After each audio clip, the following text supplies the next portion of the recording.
just avoid judging the podcast harshly. Tell yourself, I'm not going to judge this podcast until my 100th episode. Until I get there, I am just going to put out content. And in that process, you're going to get better in all kinds of different ways you didn't even think of. The thing that kills most podcasts is people just get too self-conscious with it, and they're the delta of where they are and where they want to go just seems too high to climb. So just keep doing it. It's like, nobody's listening to my podcast, doesn't matter, record another one.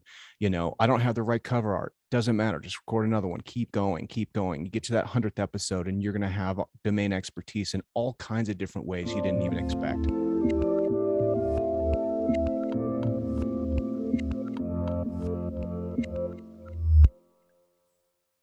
Hey everyone, this is Devin Miller here with another episode of The Inventive Journey. I'm your host, Devin Miller, the serial entrepreneur that's grown several startups in the 7- and 8-figure businesses, as well as the founder and CEO of Miller IP Law, where we help startups and small businesses with their patents and trademarks. If you ever need help with yours, just go to strategymeeting.com. We're always here to help. Now, today we have another great guest on the podcast, and this is an expert episode. And as ironic as it is, on a podcast, we're talking about podcasts, but I think it'll be a great and a fun episode. But Ryan, is it Estes? Is that how you say the last name? Estes. Estes. I was close, but not quite. So as a quick introduction, so Ryan, we're going to talk about everything, all things podcasts. And so everything from, why you should listen to podcasts, probably not as much of that, but more so if you're thinking as a business, should I go on podcast tours? Should I be a guest on other podcasts? This is a good way to reach new audiences. Should I start my own podcast? What's involved? How to do that? How do I find guests? And I don't know if we'll get through all of it, but it'll be a great conversation. And so with that much as an introduction, welcome on the podcast, Ryan. Thanks so much, Devin. I'm really happy to be here. Appreciate it. Absolutely. I'm excited to have you on. So with that in mind, before we dive into the questions and talking about podcasts and everything else, maybe give the audience just a quick introduction, a little bit about yourself, why you're an expert on this topic, and why people should listen to you.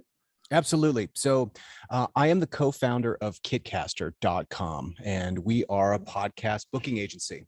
We work largely with funded startups, startup founders, that is, entrepreneurs with exits, and C-suite execs, and we book them on the world's top podcasts. I got started in podcasting maybe 15 years ago. I was kind of on the heels of a unsatisfactory business exit, we'll call it, and took a job that was about an hour and 20 minutes away from my home. So I got kind of sick of my playlist pretty quickly. I don't know what this fly's doing. That's not good for podcasting.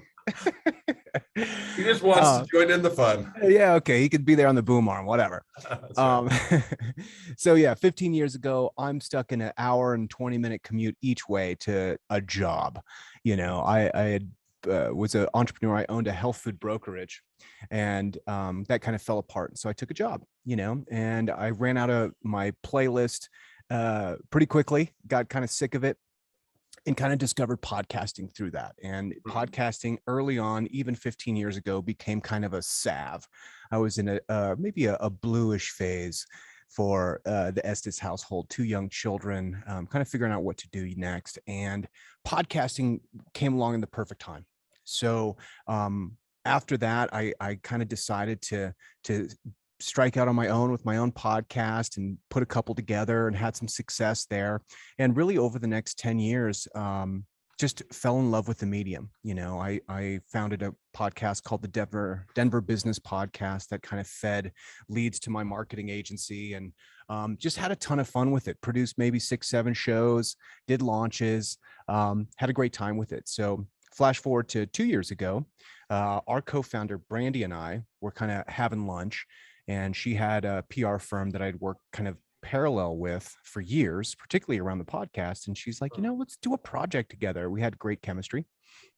And we're like, cool, well, let's do something in podcasting. So kind of throwing business ideas around, looking for something that could scale in podcasting. So the idea of a booking agency, much like a musical booking agency or a music act booking agency, kind of took root, with the idea being, scaling agency like that would be old school. It's like butts and seats, building a culture, providing jobs. Both of us had kind of come from startup, software world where you're looking lean and mean teams with 90% margins. And this was different. And I think it appealed to both of us. So we kind of set our heads to it. And, 2 years later here, we've got a staff of 18 here in Denver, about 117 clients and growing exponentially. Podcasting has been very good for us. So Awesome. as far as I'm a big podcast, promoter. I listen. It's probably the medium other than books on tape. I love podcasts probably as much or more. And I think they're a great medium to both to convey information as well as to devour information. Now, one thing before we get into your expertise that I do want to more just a personal question, not as much on the expertise, but so podcasts were around for 15 years ago, because I've been listening to podcasts for, I don't know, 3 or 4 years, and I thought I was newer in that, and they've grown since then exponentially. I wasn't aware that they were around 15 years ago. Shocking. I think it was iPhone 2.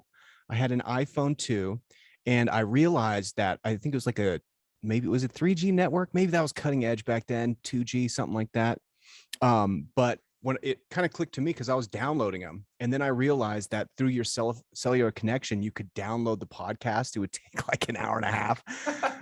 And so I was like, oh my God. And, it just started clicking, because I would go through like kind of Apple Podcasts and, I was like, there's podcasts about everything, and so that became my commute, and then I started podcasting on that commute by just recording phone conversations with my friends, because I was so lonely, and publishing that as a podcast, and never look back.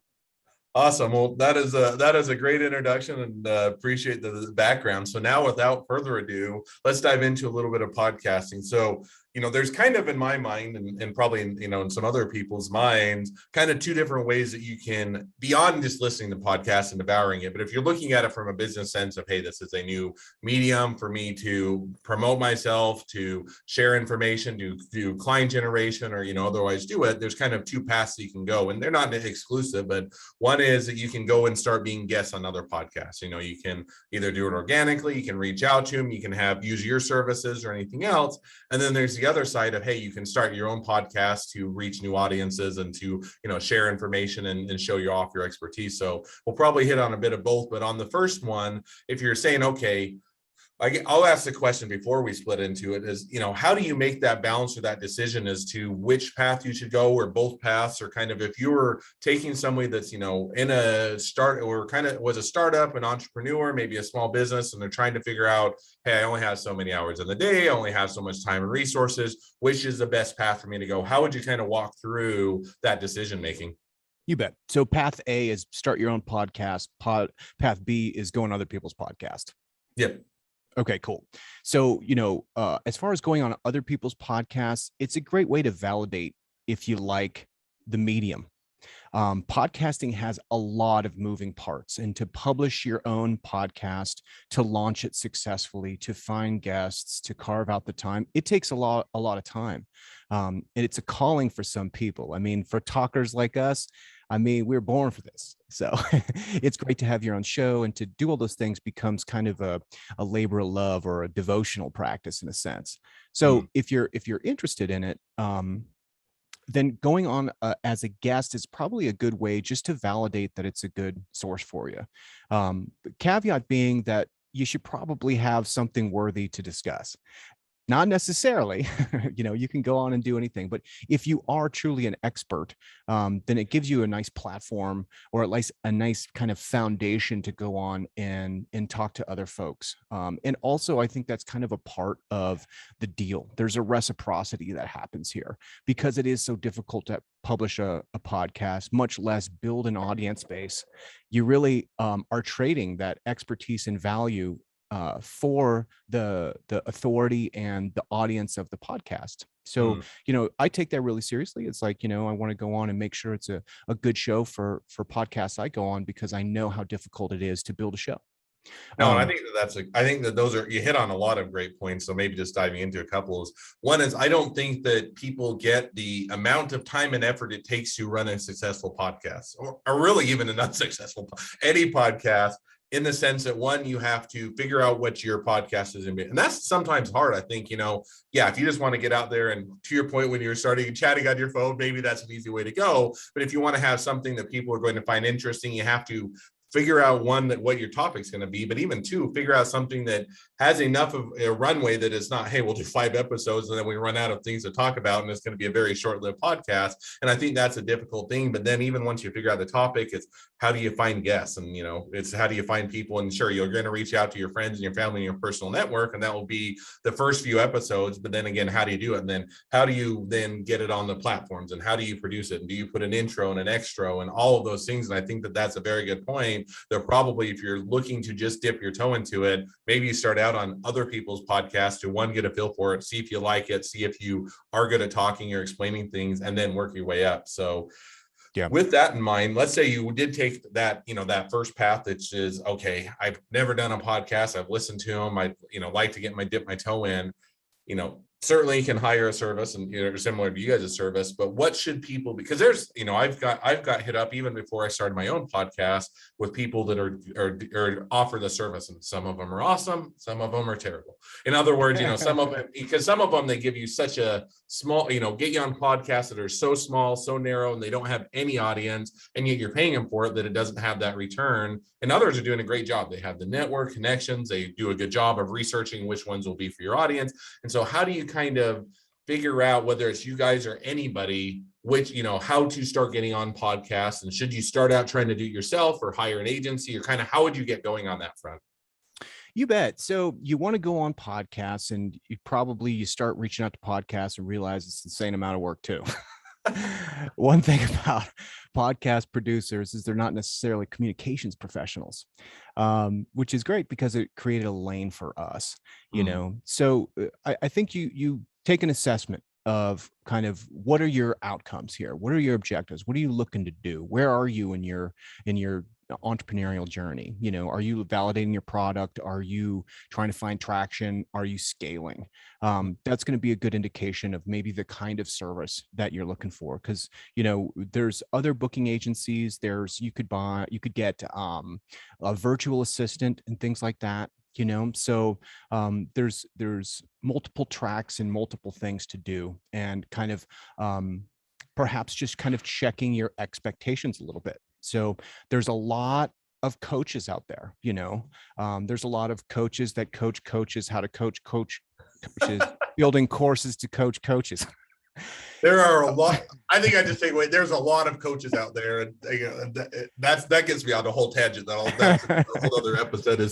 I think there are a very small amount of good coaches and a lot of people that say they're coaches that really don't provide any value. But getting back to the topic at hand, so let's say, okay, so figuring it out, basic question, should they try and do it themselves? I know, because I know there are a few ones. You have Podmatch, you have Matchmaker, there's another one I'm trying to think of. There's a few of them that you can go on and just find podcasts. They're typically smaller, and I think there's a few bigger ones on there, but a lot of smaller ones. But you can reach out and do the work yourself and actually reach out to the podcast and say, I want to be a guest on your show. Or you can go and hire, somebody like you guys that do it on day in, day out, and probably have a much better network and know what to look for. If you're getting out, should you start out doing it on your own and try and test it out, or should you go right to just hiring an expert? You bet. So we're going to give you kind of the highest level of service imaginable. We set out to be the best in the world at this business, and we most certainly are. And you pay for it too. It's not an inexpensive service. So, our clients, they raised, let's say, 30 million on a Series A. They have a sales department, they have a marketing department, they have fulfillment success. They have a CEO up top and co-founder, perhaps, so podcasting gives them an opportunity to really lead from the front. They're not going to go on Matchmaker and kind of piece through like people's rookie podcasts. Nothing that, no disrespect to that at all. And that's where everybody starts, and that's awesome. So if you're interested in like a service like us, just understand that like the kind of caliber of service you're going to get is commensurate with the kind of podcast that we're going to book. Now, if you're, let's say, a self-published author, or you're a coach, and I'm not disparaging coaches at all. One thing I really love about coaches, particularly new ones, is just the enthusiasm, and they want to help. And that's so important. And podcasting becomes an absolutely critical opportunity to test some of your ideas and get them out there. A part of that, the excitement though, oftentimes can be like a mismatch in expectations. When we're working with, let's say startup founders that raise their Series A, we're going on two tracks, right? We're going on the entrepreneurial journey track where they have big audiences, want to hear about their crash and burn stories, those kind of things. And then we're going on expertise track where they have very distinct outcomes they're looking for, whether it's hiring or gaining runway or finding prospects, of course, speaking technically to a niche audience. Now, let me ask now, and I think that's great, or great intro. Now, ask a couple of questions that I'm sure people kind of have a fear, so to speak, or uncertainty, or that is, one is, hey, I don't, one's if they're I'm not sure what I'm supposed to share. In other words, yeah, I'm, take me as an example. I'm not a good example because I've done multiple podcasts and done my own, but you take someone that's an, patent and trademark attorney, and they know their expertise very well, but they don't have no idea how to share it or how to talk about it or how to convey that information, and they're not even sure what they're going to do. How do they start to break how do they start to break down and figure out what that niche is, or how to address that, or how to convey that? One thing we offer for our clients is media training itself. What I was kind of shocked at, I was a host and interviewed 300 plus people.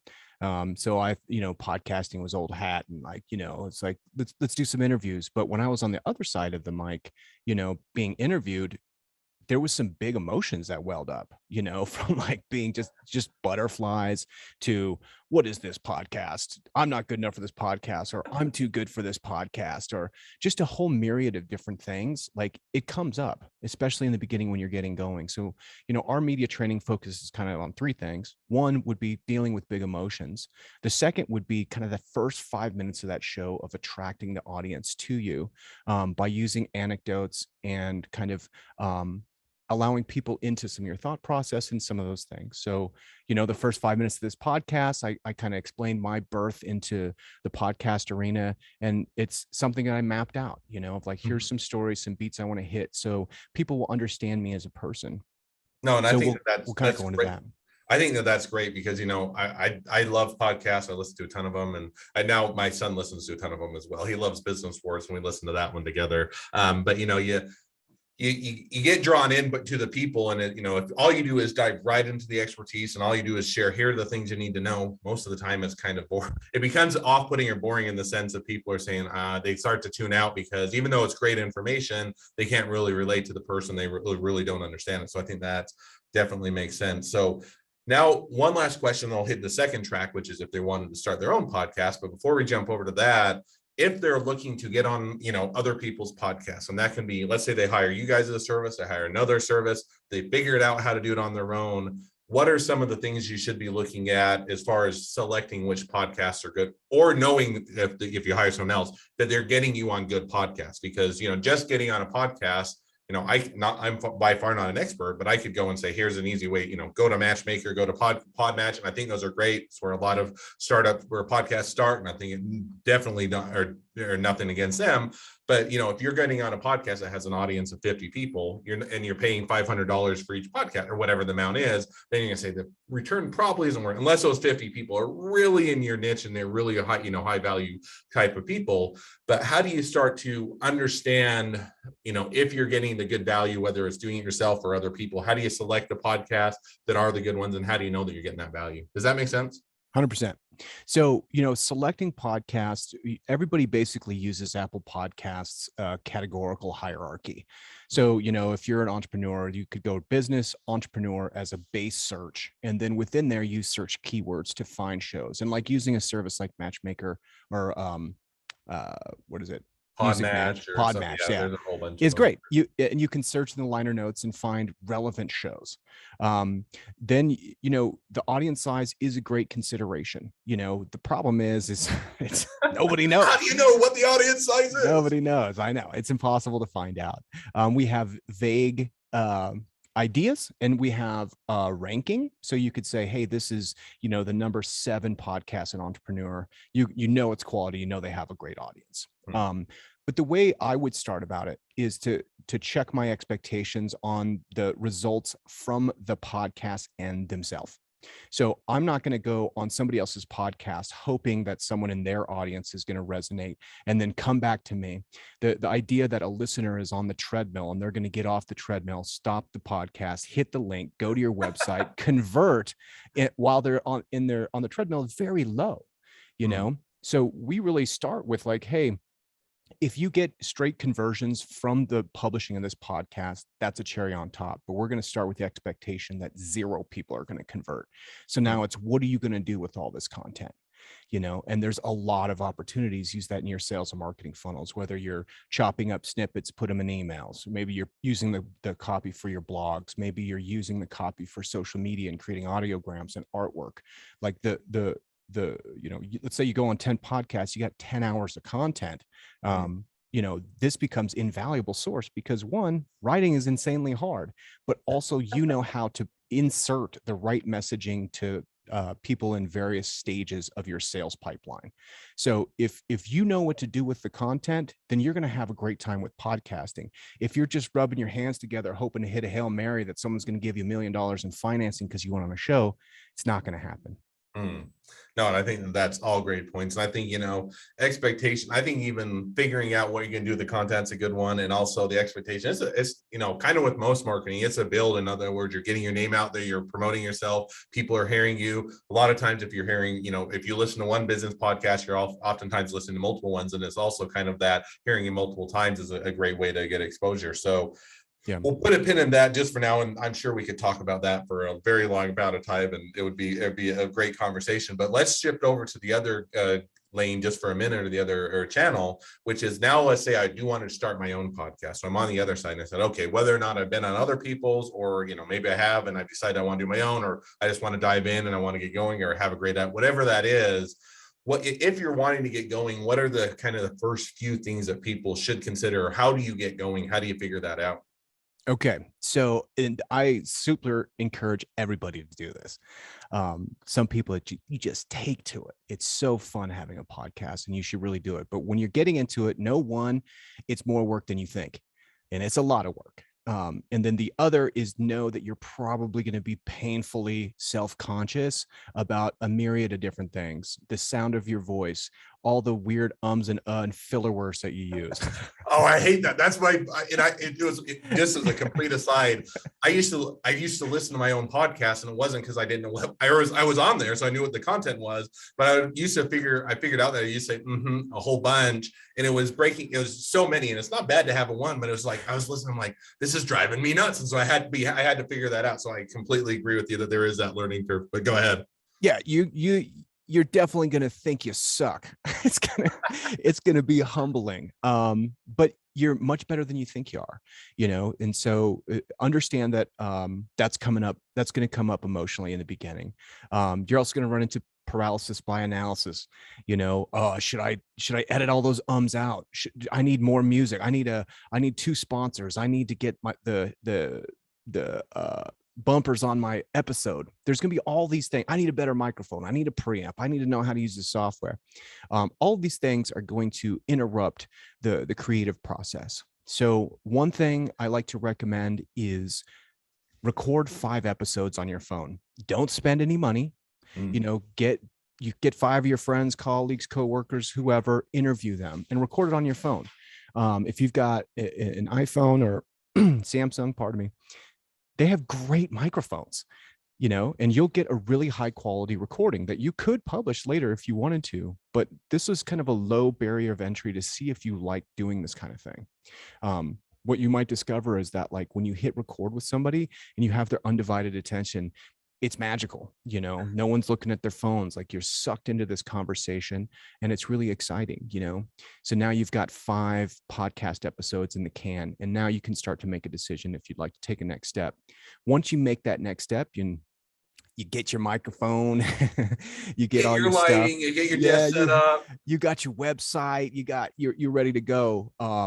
Just avoid judging the podcast harshly. Tell yourself, I'm not going to judge this podcast until my 100th episode. Until I get there, I'm just going to put out content. And in that process, you're going to get better in all kinds of different ways you didn't even think of. the thing that kills most podcasts is people just get too self-conscious with it, and they're the delta of where they are and where they want to go just seems too high to climb, so just keep doing it. It's like, nobody's listening to my podcast, doesn't matter, record another one. I don't have the right cover art, doesn't matter, just record another one. Keep going, you get to that 100th episode and you're going to have domain expertise in all kinds of different ways you didn't even expect. I think that's a ton of great advice and a lot of things in there. Now, one question that I've had, and I'm guessing others have had, is it better, and I don't know if there is a better or not, but I'll ask it anyway, is it better to have guests on and have people come onto your podcast, or should you do it yourself, or is there a mixture of it? Because I'll listen to some podcasts and the person does great and they just talk for 30 minutes, and other times they have guests on and you have kind of like what we're doing in conversation back and forth. So is it more of what you feel comfortable with, or how do you make that decision as to should you get guests or just talk yourself? Oh man, if you can monologue like that, then you should do that.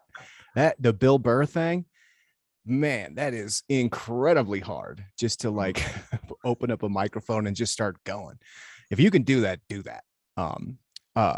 Guests are much easier because we're all experts at talking to each other, and podcasts are charming because of their kind of like amateurism, so if you're a decent person, then you've just been kind of talking to people all the time. So it's not hard, and it makes the time go longer. And it also gives you opportunity to develop your skills as a journalist and get information from people and have them expand on things and learn how to listen and how to interject, which are very valuable skills, I think, that crosses over in all kinds of different stuff. So, I mean, getting guests is going to be way easier for sure. Now I'm going to follow up with so I think guests are easier in the sense that make it much easier to have a conversation, fill in the time, probably have a more interesting dialogue, unless you have that personality that you can just talk and be insightful and interesting. Now, how do you go about getting guests? In other words, let's say, okay, one, I've got my whatever podcast art, I figured out what platform I'm going to use, I've got my microphone or my phone there, and I've got the topics, kind of my niche. Now, how do I find guests, beyond the friends and family or the first 5 people or 10 people I can reach out, they'll do it to me just as a favor. But how do you consistently find guests? You bet. So if you're looking for like those match services, might be a great place. It depends on what the focus of your show is. If you're looking for like higher level folks, there's a lot of firewalls to get to them sometimes, but particularly if you have an interesting podcast angle, which is also kind of a consideration when you're building your show. Like, how can I stand out? How is my show going to be unique in a way that I can attract the kind of guests that I want on the show?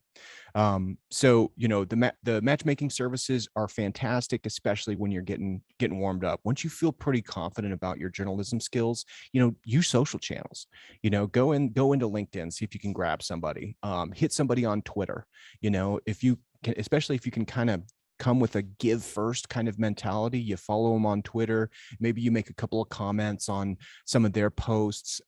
Same thing with LinkedIn, offer them something for free first, and then just ask politely. And oftentimes, that's going to get you the result that you want. All right. No, and I think that is a great advice. And I've used any and all the above in different phases, and, going to those matchmakers, going to social networks, going to your friends and family and everything else. And I think, to your point, the best thing is just to get going on it, because that's your biggest barrier. And it's, you see how many or podcasts that have 5 or 10 or maybe 15 episodes, and then they simply dwindle out. And I think having that just get going is probably kind of the consistent takeaway. Yeah. A couple more questions that I have. One is, I've seen it done both ways, and I have my own opinions, but I'll ask yours first. Is some podcasts charge you to come on and be a guest on the podcast, and others are doing it for free. If you're starting your own, let's say you've been out, you've done it for 6 months, you're starting to get some traction. Should you start charging guests to come on, or should you do it for free? Or is there a best practice, or does it just depend too much? I think it depends on a lot of things. There's people that charge for podcasts, and it's a great value. There's other people that charge for podcasts, and if it's fun for you, spend the money. What's cool about podcasts, it is still the Wild West, and everyone's figuring out different ways to monetize. And I think it's important to attach a financial component to your podcast. It'll make it more sticky, especially if it's earning you some cash.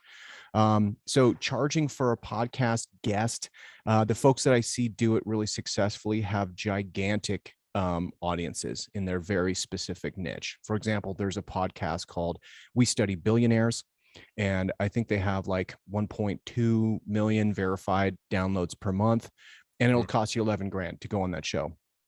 So you don't have to be a billionaire. You just have to have $11,000. Which you do have to be fairly well off in order to do that. But yeah, right. Maybe you do need $1 billion. I don't know. But for that could be perfect for what you're trying to do. Perhaps I don't know. Tim Ferriss. If you want to sponsor one of his episodes, it's about 40 grand. And you have to commit to 3 episodes. But he's got a gigantic influential audience. You could go on there, spend $120K on sponsoring 3 episodes and sell out of your entire product. So it really depends. If you're podcast host, you want to charge and you don't have anything for an audience, you want to make sure the production value is really good and maybe offer some kind of take home. If it's like, hey, we're going to cut these videos, you're going to have 3 marketing videos, we charge you $1,000 or something to be on the show. That could be totally worth it. As far as like producing content, it's much easier to do it in podcast form because you're comfortable. There's not a production team in front of you and you're not thinking about what you need to do with your hands. So you can give value through perhaps providing them with marketing assets from the podcast. That's definitely a way to go. So charge for the podcast, find advertising opportunities, sponsorship, affiliate links. There's a lot of different ways to kind of monetize your show, but really from a podcast standpoint, where it's really going to kick in is having that audience. If you've got 10,000 to 20,000 verifiable monthly downloads, you're going to get some pretty good sponsorship opportunities. So that's a steep mountain to climb. 20,000 monthly downloads. I mean, just to get a consistent base or a consistent amount of people that are downloading on a frequent basis and listening, it's not easy. So it's not easy. Yeah. Now, last question. I always try not to say last question because I always have a whole bunch, but I'll try and make this my last question before our final question at the end of the episode. Podcast length, which is one sense it's a dumb question, yet I think it's one that everybody has, is should I go 5 minutes and do a short snippet? Should I go 90 minutes and give a whole bunch of information, or should I go in between? How do you figure out how long to do your podcast? I like the long form personally. I like the long form podcasts. You go 30 minutes, you go 60, 90 minutes, you find a natural pace and rhythm. There can be a little bit of a urgency if you have a shorter show of like, I'm trying to get through my top 5 questions or something like that. And you get somebody who's particularly verbose and they go on, you feel that clock ticking. To me, it's just not as fun. There's no, there's no I mean, the most popular podcast in the world, Rogan, is 3 hours an episode, so the longer it is, people can kind of space out, tune back into something. There's no urgent beats to get to. If you're doing the other thing is like, if you're doing a daily show, then maybe make that short. If you're a news guy or you're a tech news guy or something like that, where you just have like little snippets, little beats, where you kind of fit into this rhythm in somebody's life, then that would be a cool show too. No, and I like that. And I'm probably agree with you. If there's a podcast that's under 10 minutes, it feels like I don't even get the value out of it because there isn't enough information conveyed within that time by time. If they have sponsors, an intro and an extra, it's like I listened for ads for 5 minutes and I got 5 minutes of information, and now I was only paying attention for half of that, so I got like 2.5 minutes of information. So no, I think that the longer form, plus it's a lot more natural, I think is your point. You're not rushed, and I don't think that if you are about a 30 minute and you go 35 minutes, nobody's going to care. Or if you go 26 minutes instead of 30, I think there's a bit of flexibility and variability to that. Yeah. Well, and also, I mean, half the reason I'm listening to a podcast because I don't want to fiddle with my phone or whatever. It's like I just want to hit play and not worry about it. But 10 minutes later, it's like get in the car, drive, and hit play, and not have to worry about what's the next podcast. I just listened to this one, enjoyed it. So I love it. So, well, as we are now wrapping up towards the end of this podcast, I always have one question I ask at the end of each expert episode, which is: so you're talking to a startup, you're talking to a small business, and they listen to this episode and they've got a whole bunch of great information and they're saying, okay, now I'm overwhelmed. There's a whole bunch of things I could do. What do I do? If you're to give them just one takeaway, one thing to get started on, what would that be? Just reiterate the point I already made. Record 5 episodes with your buddies on your phone. If you like it, take the next step. I love it. And I think that is probably just get started, do that, record an episode, see if you like it, see if it works well, and then figure it out from there. So I think that's a great piece of advice. Well, if people are listening to this saying, oh, I'd love to get going, I'd love to be a guest on a podcast, or I want help getting a podcast going, and they want to reach out to you, they want to get more information, whether it's they want to be a customer, client, they want to be an employee, they want to say that's a great place to work, or they want to be an investor and say, I want to put in a whole bunch of money into them to make them great, any or all of the, or they just want to be your next best friend, any or all of the above, what's the best way to reach out to you, contact you, find out more? Well, I'll tell you what, if you want to give us a big bucket of money, then you will be my best friend. So. Hey, friends, just kidding. You have enough money, you can buy friends. We're a bootstrap company, but hey, I'm always interested in having that conversation. We're also hiring. We're going to add probably 3 or 4 more agents by the end of the year. If this sounds like interesting work, definitely reach out. Kitcaster.com is a great place to learn about the team, learn about our services. I'm happy to speak with you directly. If you want to email me, it's just Estes@kitcaster.com. And happy to talk to anybody who has any questions about podcasting, want some encouragement. I'm always open to have podcasty conversations. Well, I definitely encourage any and all the above. And if you have that big bucket of money, you can buy your friend. So that will work out great. But I appreciate ideas. That's right. I appreciate you coming on. Appreciate you sharing a ton of great information. Certainly, one I think is a great platform to help grow your business, and definitely useful for a lot of startups and small businesses. Now, with that said, if any of the guests on here would like to be a guest on the podcast, if you'd like to come on the show and share your journey or your expertise, feel free to go to inventiveguest.com, apply to be on the show. 2 more things as a listener. 1, make sure to click subscribe in your podcast player so you know when all of our awesome episodes come out. And 2, leave us a review so everybody else can find out about all of our awesome episodes. Last but not least, if you ever need help with patents, trademarks, anything else, go to strategymeeting.com, grab some time with me to chat. Thank you again, Ryan, for coming on the podcast, and wish the next leg of your journey even better than the last. Devin, thank you so much. I appreciate what you do. If you didn't do what you do, I couldn't do what I do. So thank you. Absolutely.